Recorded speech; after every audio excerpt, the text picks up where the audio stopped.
Le fauteuil n'est pas qu'un outil médical, mais c'est ce qui nous permet de mener notre vie. Remboursement intégral des fauteuils roulants. L'heure du bilan avec Sébastien Pétavy. Emmanuel Macron a fait une annonce fin avril 2023 sur le remboursement intégral des fauteuils. Alors la surprise de tout le monde, parce que au niveau du CNH, personne ne s'attendait à cette annonce. Je l'ai rencontré à ce moment-là en lui disant qu'il s'était engagé sur un chemin qui nourrissait beaucoup d'attentes et qu'il ne fallait pas décevoir. Ensuite, j'ai été interpellé à plusieurs reprises, et par des associations et notamment par les distributeurs et fabricants sur les premières annonces qui étaient faites, notamment sur le remboursement, qui étaient très très très loin du compte. Et comme les choses n'avançaient pas, donc j'ai déposé une question au gouvernement. C'est plutôt une succession de non prises en compte d'alertes qui m'ont poussé à déposer un texte qui a été adopté à l'unanimité dans l'hémicycle. Le gouvernement ne voulait clairement pas de mon texte et eux tenaient à leur plafond limite de vente. Et puis pour moi, c'était quelque chose qui ne garantissait pas le remboursement intégral de tous les fauteuils. Moi, à titre personnel, pour mon fauteuil roulant, sur les 8 500 € du coût de mon fauteuil, j'ai eu 580 € de la sécurité sociale. Il a fallu que je fasse une demande à ma mutuelle pour avoir 2 000 €. Il a fallu que je demande à la MDPH d'avoir un complément.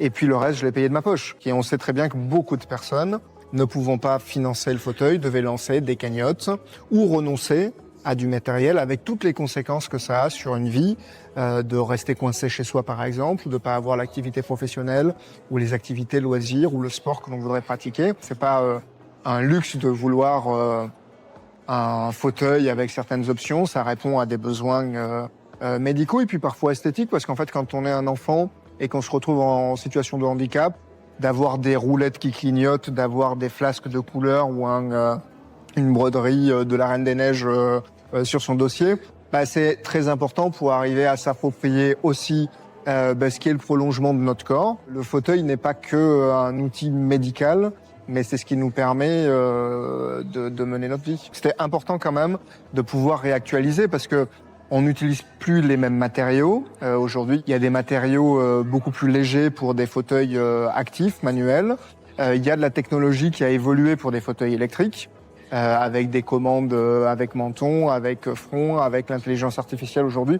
Il y a plein de choses qui vont évoluer et c'était pas pris en compte dans les fauteuils. Une autre des difficultés était de passer par je ne sais combien d'acteurs et là d'avoir un seul financeur, la sécurité sociale, vient simplifier. Pour avoir la garantie que le matériel est bien adapté aux besoins de la personne, il faut qu'il y ait une ordonnance détaillée avec toutes les options et les adjonctions. Avec un médecin de rééducation fonctionnelle, ou un ergothérapeute. Maintenant, on va voir les délais, parce que là, on nous dit que la sécurité sociale devra répondre en 2 mois. S'ils n'ont pas répondu en 2 mois, le devis sera considéré comme valable. Il y a effectivement un problème avec les fauteuils de douche, parce qu'en fait, ce n'est pas considéré comme un fauteuil roulant d'usage soit sportif, soit pour le quotidien. J'en ai parlé avec le gouvernement dès que j'ai été interpellé.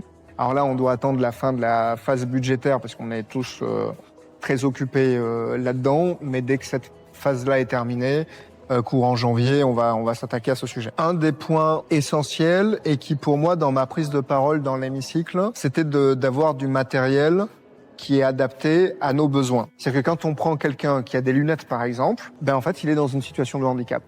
S'il n'a pas ses lunettes, il peut potentiellement ne pas conduire, pas aller travailler, et juste d'avoir ses lunettes, ça vient lui changer complètement sa vie. Mais si vous n'avez pas des lunettes qui sont adaptées à votre vue, vous êtes complètement handicapé. Et je crois que sur la question du fauteuil, en fait, c'est exactement ça. On doit avoir un fauteuil qui correspond exactement à nos mesures, à notre morphologie, à notre handicap, à nos besoins. Et quand, en fait, on se retrouve avec un matériel adapté, on n'est plus entravé de la même manière.